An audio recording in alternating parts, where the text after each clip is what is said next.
Hello students, this is Dr. Henk. We are starting a new unit on conservation challenges in Amazon rainforest. And again, this one is a two-part lecture series. Before that, I have a quick question for you guys. Do you remember the name of this bird? We discussed about it when we were talking about the biological overview of Amazon. It's a weird bird, and most probably we will see it, and typically they hang out close to rivers. So this is Hodgin, if you remember correct, and the chicks of this bird has claws on their wings, so they can actually climb trees. It's just like those very early uh, dinosaur birds, actually, like Archaeopteryx. Okay, so with this, we are going to be basically exploring what is conservation biology, and that's the focus of the part one. And then I'll be discussing about threats to rainforests, and also what we've been doing to conserve rainforests. And this is very relevant to our class. We are going to be going to a rainforest, not just a rainforest, to Amazon. So we are going to be discussing a bunch of examples from Amazon rainforest. Okay, so let's start with primer of conservation biology, and with this I want to introduce you what is conservation biology is. Dodo. I'm pretty sure that most of you guys have heard of dodo. This is another weird bird. It's actually a pigeon.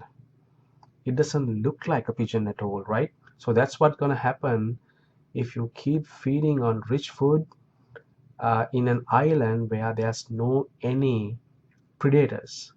So basically, these guys they were about 40 pounds, and they completely lost their flying ability because there's no reason to fly.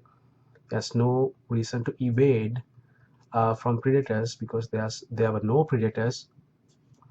Um, and these guys had no clue about predators.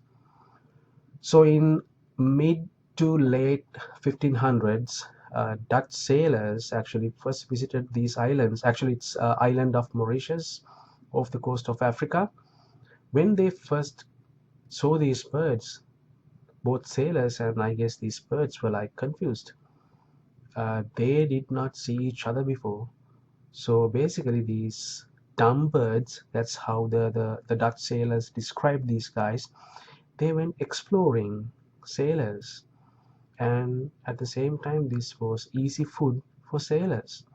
So within less than 50 years of discovery, dodo was gone. So they basically hunted them all. This is another pigeon, but this one is close to home. Once they lived in Virginia. Anybody? What's the name of this bird? This is passenger pigeon. So once it was the most abundant vertebrate on planet Earth, an estimated 3 to 5 billion birds. I'm going to repeat it. It's billions. So at that time, there were more passenger pigeons on planet Earth than humans. So there are records of these guys. It's a very social bird and a migratory bird. So once they are migrating, in some records, they say that the fields were covered with these guys for many hours to many days. And in this picture, you can see actually what happened. So the last bird died in Cincinnati Zoo in 1914, and we basically wiped out the most abundant vertebrate on the planet Earth. So what about the rest? Golden toad. Actually, this was once lived in Costa Rican rainforests, and they recognize it's a relatively a recent extinction, right? 1989, and they regard this extinction as the first direct evidence for extinction due to climate change. So amphibians are very sensitive, right? So they need wet, moist habitats. So in the cloud forest that they lived in Costa Rica, uh, the moist regimes actually change dramatically due to climate change. And within several years, all the toads were gone, and they have actually occurred a small breeding population in 1989. And after that, there's no sign of this golden toad. Another one from Hawaii, and you may remember that we discussed about honey creepers when we were talking about adaptive radiation, and this is one of the honey creepers. And this one is a strange one. It doesn't look like a honey creeper, and it did not feed on nectar. So initially, this bird had a small population, and eventually people cleared their habitat for agriculture and urban settings. And at the same time, this one was a very specialized bird, and it was adapted to feed on some slugs, some native slugs. And once you are a specialist, and once your food is gone, you don't have very many options. So in early 2000s, the Fish and Game guys, they wanted to start a captive breeding program.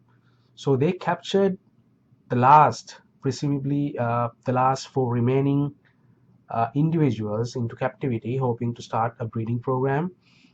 But one actually escaped, and they realized that was the only female, and that was the end of it. We lost the final bird, the last bird in 2004. This is a very recent one, Western black rhino. You may know that we have 5 species of rhinos all over the world. There's some in Africa. There's actually 2 species in Africa, 1 species in India, and there's 2 more species in Southeast Asia. So this one is one of the African rhinos, the black rhino, and we used to have 2 distinct subspecies, the western subspecies and the eastern subspecies.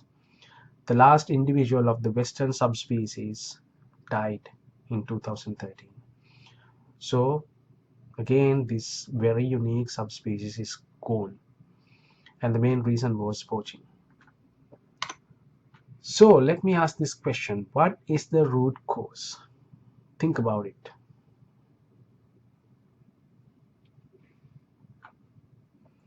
And I'm going to ask you another question. What is the global human population size? Pick an answer. What is the right answer? Okay, so let's go to this population clock and see the latest numbers.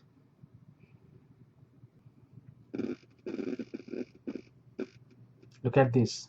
It's ticking very fast, right? So this is US population and this is world population. We are almost there at 7.4 billion. Okay, so the answer is D, 7.4 billion. And by the way, this is a train which is completely covered with people. And this is not a rare sight in some parts of Asia. And this one is actually coming from Pakistan. And our species is increasing very rapidly. And this graph actually shows the population dynamics of human species. So until 1800, we didn't even have 1 billion people. So we were almost there, 980 million people. But after that, look what happened. The population started doubling very fast. So by within 100 years, we've got 2 billion mark. And within another 100, the population increased by 4 times, right? So the doubling time is getting narrower and narrower, and right now we are at 7.4, and this graph actually predicts that our population is going to be about 9 billion by 2075. So do you think it's a healthy trend? So typically every population reach something called a carrying capacity and just fluctuate around that number. And we haven't even, like, there's no clue about carrying capacity for human population size right now. And some people are predicting that we are going to be actually plateauing pretty soon by at like 9 billion, but some others are predicting at 14 billion. Who knows? Okay, so let's talk a little bit more about US.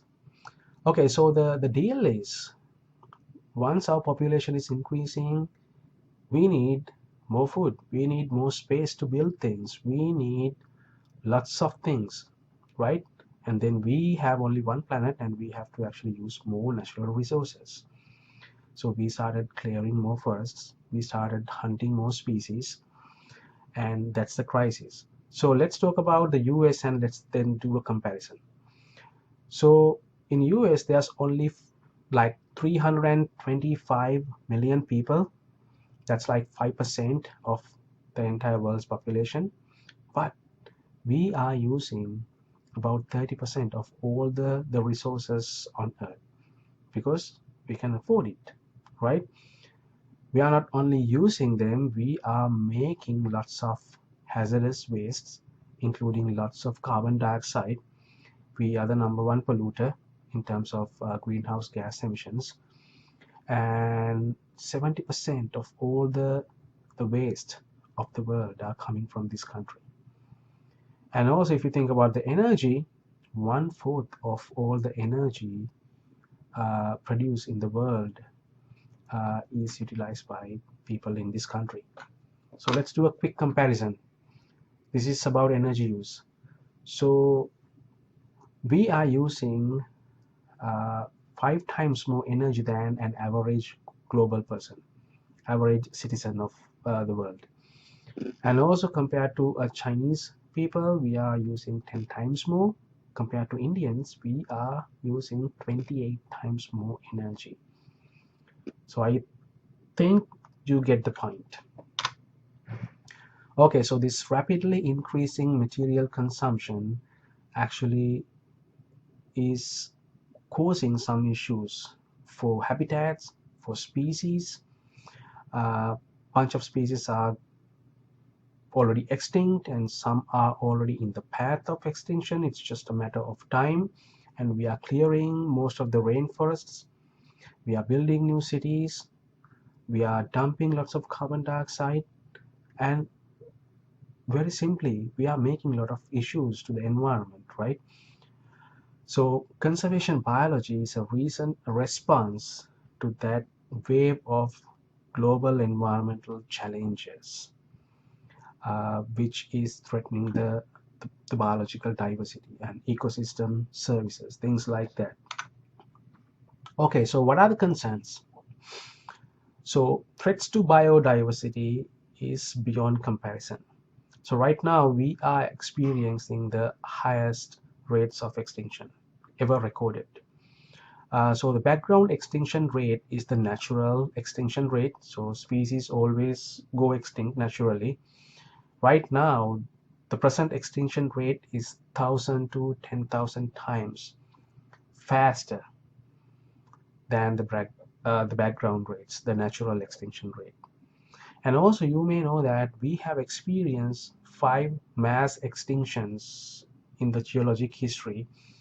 The last one was uh, it was 65 million years ago. Uh, an asteroid hit our planet and wiped out all the dinosaurs. So these, if you compare the present extinction rate with these mass extinction rates, still it's 10 to 100 times more than that. So definitely we are experiencing a mass extinction right now, the sixth one. Um, and also the other scary part is these extinction rates are accelerating. Uh, it's mainly because of the rapid increase of human population size and their demands. And also these threats are synergistic. So it's not an additive effect, it's actually a multiplicative effect. So that's very sad. And finally, do you really think that we can live without all this biodiversity? Even for a very selfish reason, we have to at least conserve part of this biodiversity. I mean, we briefly discussed about ecosystem services. So think about all the ecosystem services. How are we going to deal with those if we don't have enough biodiversity?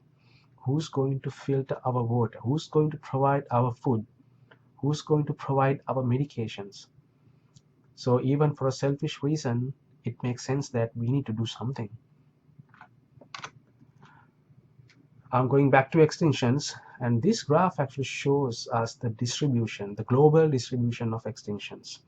The light colors shows few extinctions, darker colors shows hundreds of extinctions. So can you identify the hotspot or hotspots for global extinctions? Right here. It's our country again. We are making lots of new records, right? So since 1500, 259 species went extinct in the United States. In Australia and Mexico, and also look at this. This is Sri Lanka, where I was born and raised. A recorded 21 to 40 species went extinct, and we also can identify several other hotspots like New Zealand, Madagascar, Brazil, Canada, India, Japan, and China. And if you look carefully, some of these are very recent extinctions, like golden toad from Costa Rica, western black rhino. I think this is Congo, but I'm not 100% positive. Yunnan lake newt, that's a recent one from China. But if you think about the distribution, again, there's a little bias, right? But no matter what, it's time to do something. So conservation biology is an integrated science, and also we call it a multidisciplinary scientific field. That is mainly because we are actually using elements from a bunch of other subjects and put them together to create this unique science. Okay, so I think this figure is actually helping us to understand that. So conservation biology is a combination of basic biological sciences like biology, zoology, and ecology with applied management sciences like wildlife biology, forestry, fisheries. At the same time, to make it work, we need to get information and elements from other sciences. So we are using some social sciences like political science, anthropology, and also we are using some elements from physical sciences like geography and chemistry. And also we are using some elements from implementational, oh man, that's a long word, implementational environment like law, planning, education, things like that. For an example, let's say you need to convince politicians if you want to list a species under Endangered Species Act. So you need the political science background. And also if you want to write the law, you need to use the law to write effective law to protect a species. And also when we are studying the distribution of organisms, we may actually use geography. We may have to create some GIS maps of distribution of species. So as you can see, conservation biology has its unique place, but it's an integrated multidisciplinary subject. So my analogy is a salad. So when we are making a salad, we add salad leaves, we add cucumber, we add onions, lettuce, tomato, carrots. But once we are done with this, we don't call this onion.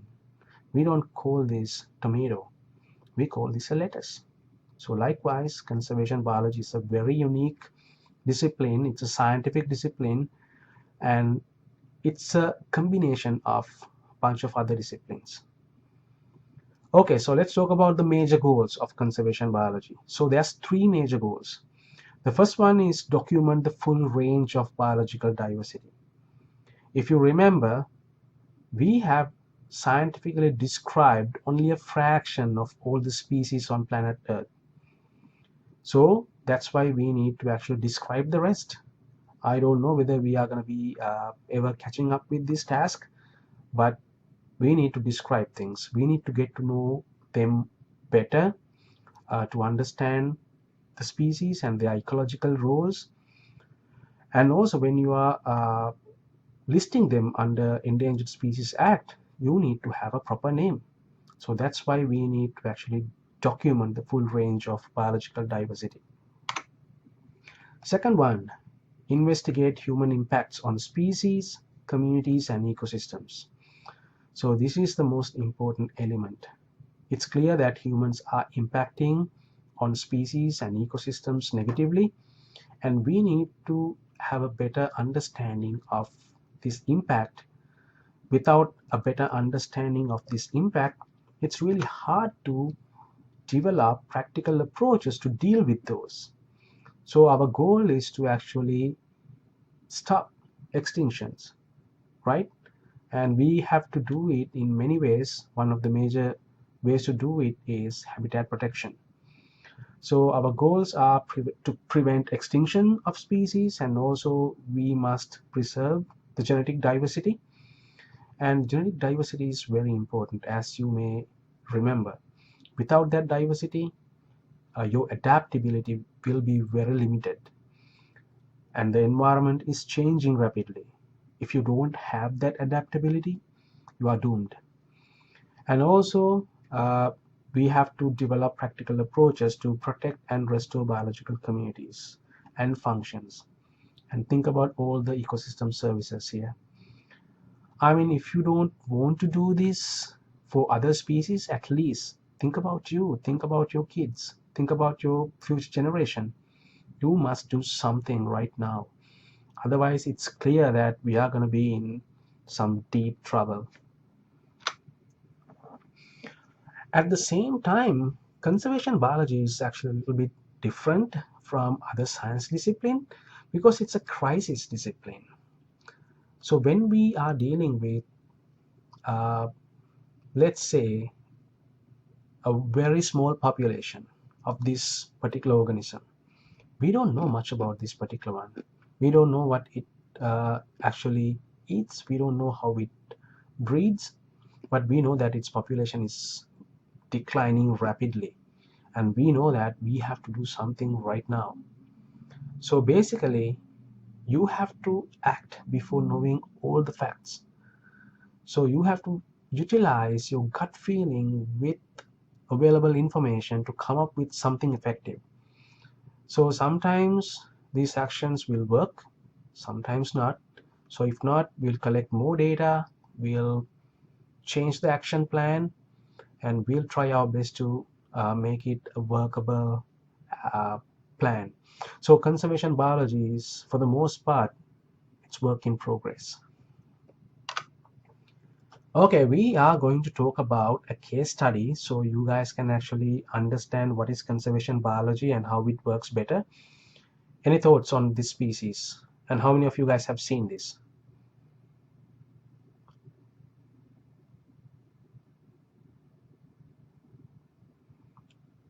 I must say that you don't see this in Virginia, not even in eastern US.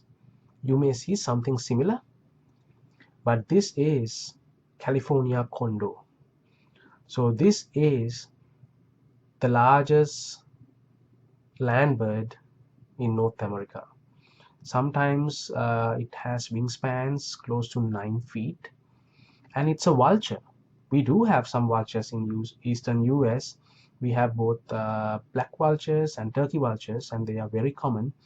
So this is the grandpa of those vultures, and these guys are restricted to west. So it's a scavenger, and once it actually lived in the entire western US, But right now we have only few fragmented populations. So particularly in this bird, this is a living fossil. So these birds live together with some of the Pleistocene uh, animals like saber-toothed cats and mastodons, but everything else other than this went extinct. And this one is the only survivor. For some reason, it survived, but now it's actually struggling. It's struggling mainly because of the habitat destruction and DDT use and also lead poisoning. And sometimes people hunt these guys. So the population started crashing in 1960s, and at a certain point in okay, so 1985, right here, there were only 9 birds left. So then the fish and game people thought, if we want to do something to save this species, we must do it now. And they listed it as an endangered species in 1960s. Uh, and let's learn what they have actually done. This is actually a really cool story, a really cool conservation story. And by the way, this picture shows a dead condor mainly because of lead poisoning. So this is the lead fragments. So how come these guys get lead? Again, these guys are scavengers. So people use lead bullets to kill wildlife, and sometimes they don't collect everything. So they just leave piles of decaying parts of those hunted animals. And these guys eat those, and they don't know how to discriminate between flesh and lead. So once they accumulate lead up to a certain limit, it's actually started to poison them. And also you can see this thing is a radio tag. So every living condo is individually radio tagged. Okay, so they did something radical. So they had only few birds and they decided to collect them all. They captured all the living condos on planet Earth to start this captive breeding program in 1987. So that was a very risky move.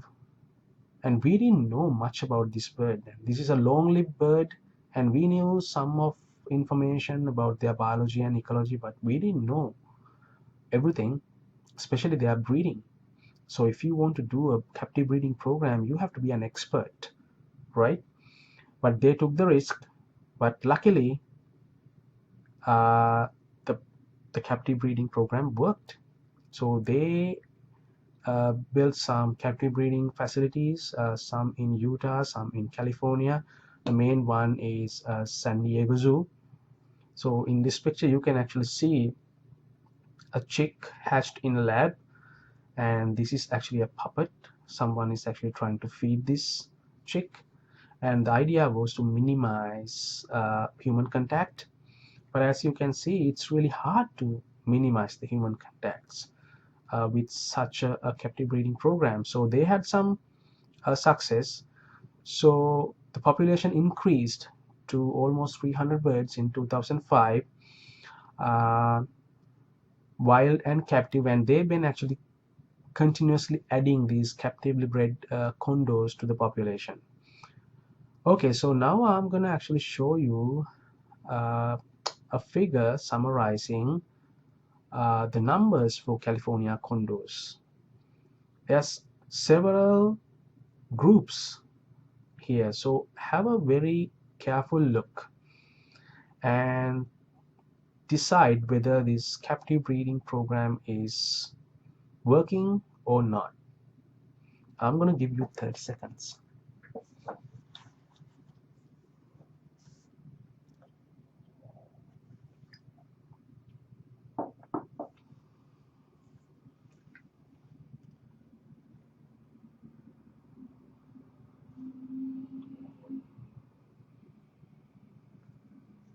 Okay, so how many people think it's working and how many think it is not working?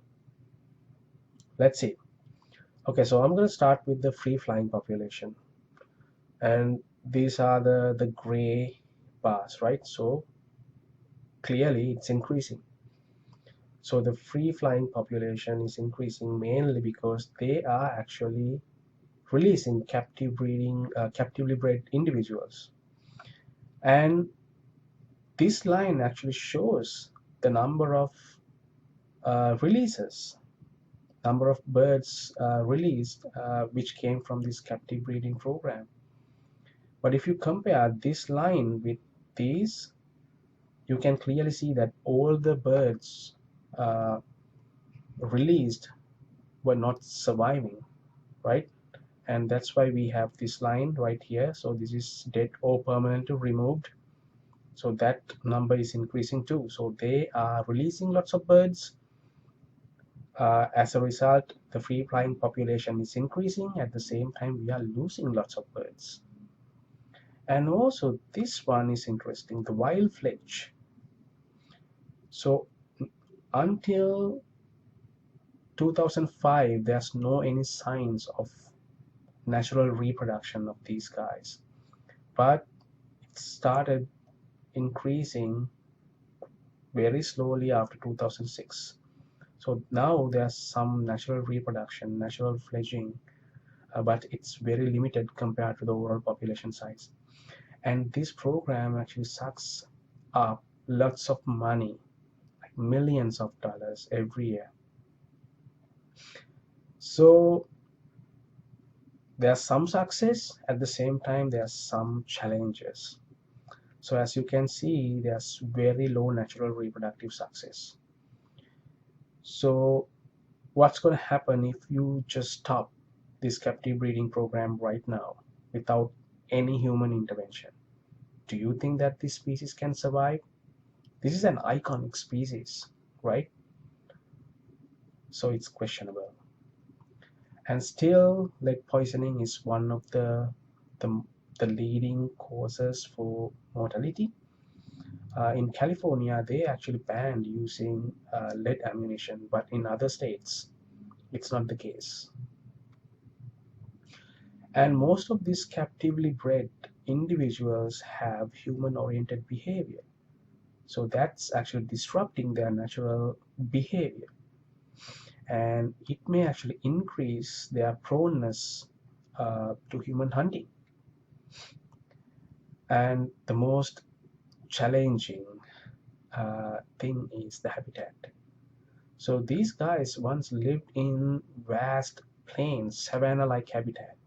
So they actually explored hundreds of square kilometers to find their food. But nowadays, the habitat is very limited. So once you don't have habitat, it's really hard to restore a species. And finally, as you may remember, all the individuals of this species are descending from 9 ancestral condors. So it's a very limited gene pool. So as a result of that, they are experiencing some inbreeding impacts. So chondrodystrophy, it's a lethal form of dwarfism. So typically their lifespan is not that great. I mean, this is a long-lived bird, and this inbreeding is not helping. Now we are actually going to watch this TED Talk. It's about 15 minutes, and this guy is one of the leading conservationists who actually helped the recovery of condors, and he's actually telling you the story. So please take notes, uh, pay your attention, and there's going to be some questions based on this TED Talk. Okay, thank you. So the California condor was pushed to the brink of extinction when there were only 22 birds left in the world. Imagine that, 22. This was because of pressures put on by human activities. The condor dates back to the Pleistocene. So some of the animals that have been talked about today that lived in the day, Harlan's giant sloth, the American mastodon, the saber-toothed cat, the condor lived among those. Can you imagine? But it was the only one of them to survive to today. After 10,000 years, it Fossil records show that it was in upstate New York and northern Florida. And then as European settlers pushed across the country, its last stronghold was from Vancouver to Baja, Mexico. The condor is unique. It's the largest flying bird in North America with a 9.5-foot wingspan. That's 2 feet more than this. It lives more than 60 years. As a K-select species, has a slow reproductive rate and is sexually mature at about 5 to 6 years. After those 10,000 years, in 1987, there was a great debate. The condor was declining at such a rapid rate, there was fear of losing it to extinction.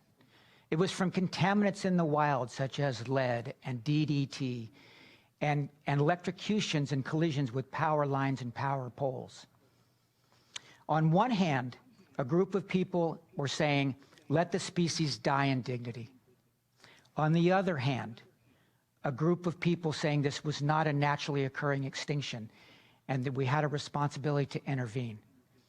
So after lawsuits and debate, the U.S. Fish and Wildlife Service took the bold step of safeguarding the condor while some of these issues are being resolved by placing the remaining birds in the San Diego Zoo Safari Park and Los Angeles Zoo. After 10,000 years, the condor was extinct in the wild. Now you can imagine the weight on those two zoos with given these birds to care for and making sure they didn't go extinct on our watch. We had to draw on a variety of resources. We had to use what I call conservation innovation, literally writing the book as we were trying to save this species. We had drawn on our own experiences working with closely related species like the Andean condor and other avian species. But we had to quickly assemble a variety of resources and science. We had to design and construct breeding centers like this one at Safari Park. This was a series of aviaries with nest chambers associated with it. There were folks that said we would never be able to breed the species in a zoo. The entire goal was always to release the bird back into the wild. So we had to take certain steps as we progressed towards that. We had to even design in the facility, you can see in this slide, concertina wire on the top of a perimeter fence. The reason for that is the debate was so contentious about condors that people were threatening to break in and release the condors back into harm's way. I can remember spending a few nights myself out at the park, making sure that that didn't happen. We had to employ techniques like double clutching. In the wild, a condor raises one chick every 2 years.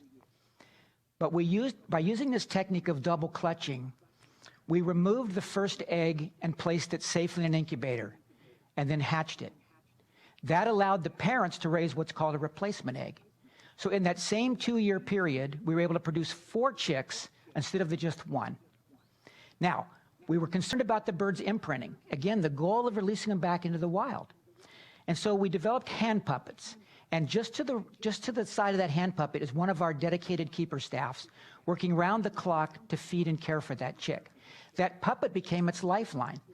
It fed the chick, it socialized with the chick, it played with the chick. At some point in that chick's life, it is placed in an area where it has a chance to look out through a portal and see other condors so that it starts to understand what it's going to be. During this process, that's about 6 months from the time it's hatched until the time it's fledged. And sometimes when we fledge them, if they're not fledging with their parents, they're fledging in with mentors. Again, the goal of reestablishing the species in the wild. In our labs at the San Diego Zoo Center for Conservation Research, we had to make sure that we addressed the issues of genetics. When the population was just at 22 birds, every individual was mapped genetically, so we knew the relatedness to each other. This was paramount when you're dealing with such a small population because we know the effects of inbreeding with other species. Once those identifiers were made, then we took computer models and we put all that data in there, and then from there, the pairings were determined. Now, fortunately, condors are very user-friendly this way.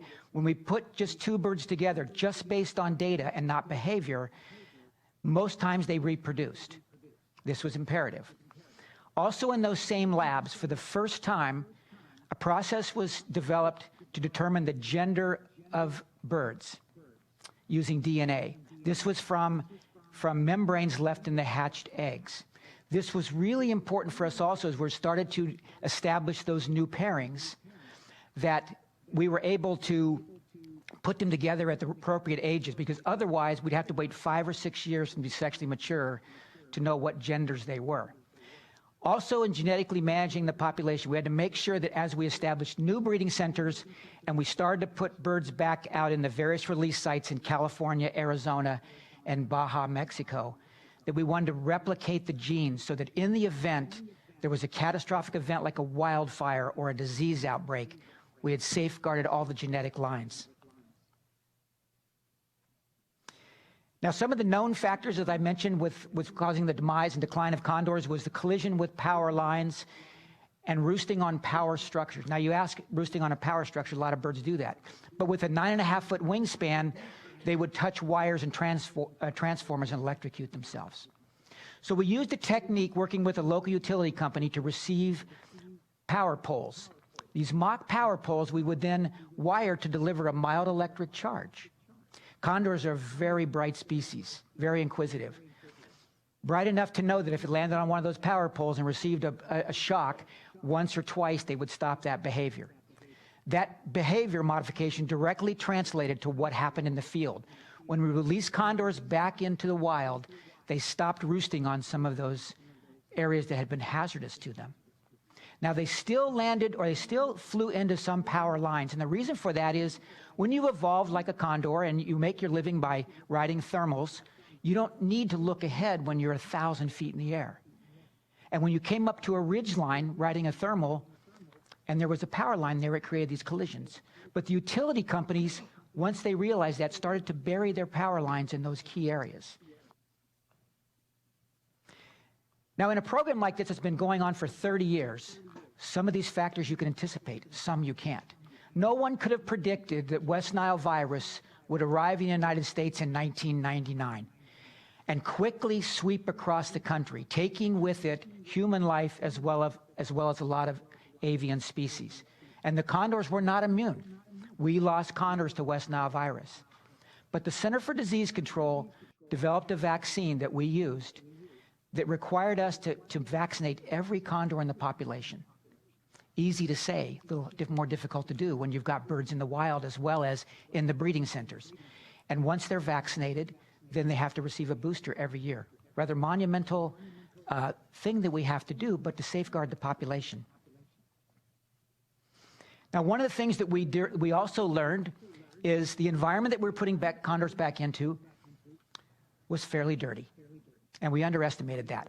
This is what we call microtrash. It's items that people leave behind when they're out enjoying nature.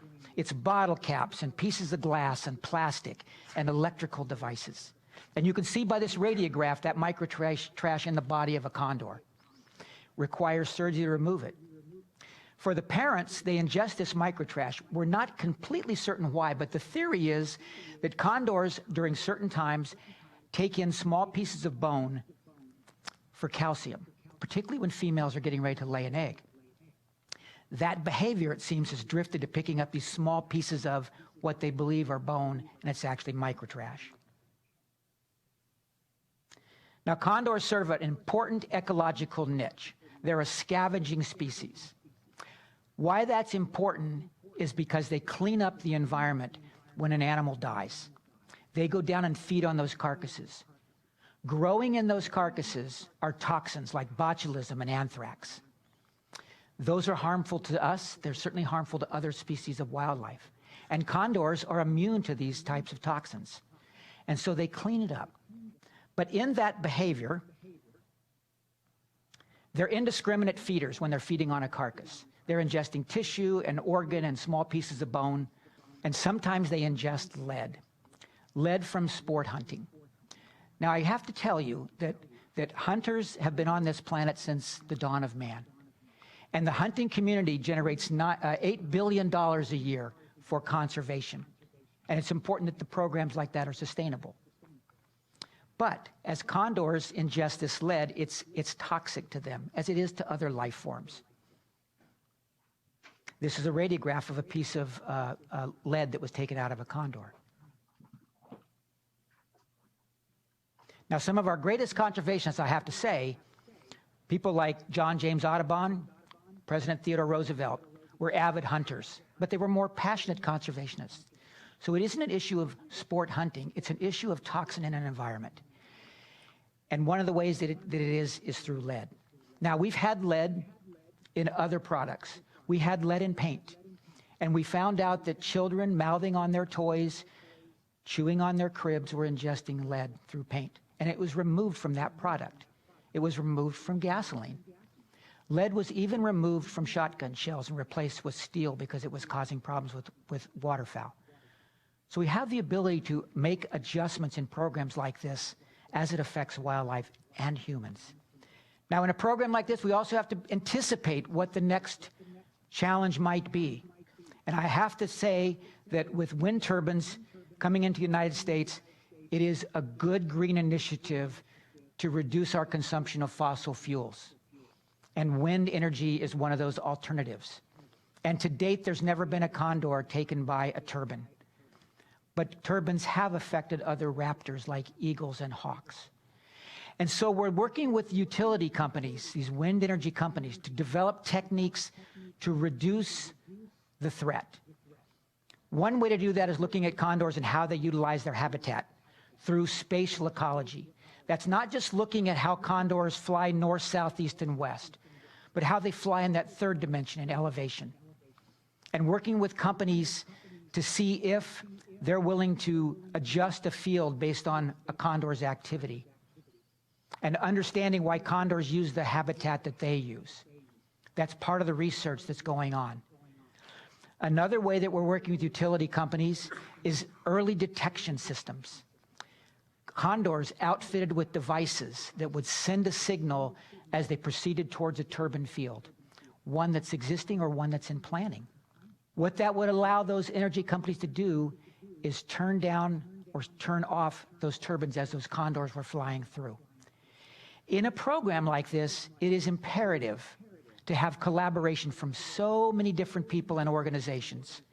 No one entity can do it by themselves, but collectively, it's, as we've seen, possible.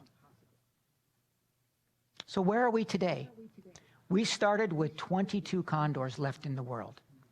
Now we have more than 400.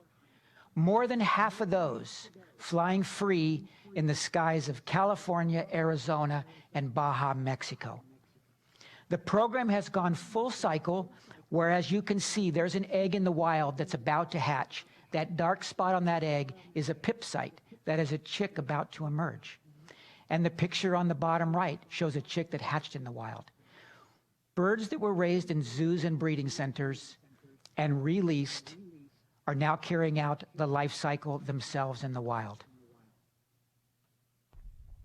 So people ask me all the time, why? And we've heard this today. Why spend so much resource and so much energy to save a species? If you look at these species like condors and pandas and elephant and tiger, we share the same environments around this planet as they do. We live in the same places. If you look at them as environmental indicators, they're telling us how healthy the environment is that we share with them. What we've got to do is listen to what they're saying. We have the ability to affect change. We've seen that. We've had the ability to affect change around the world. We just have to make sure that we continue those efforts because it is all possible. Thank you.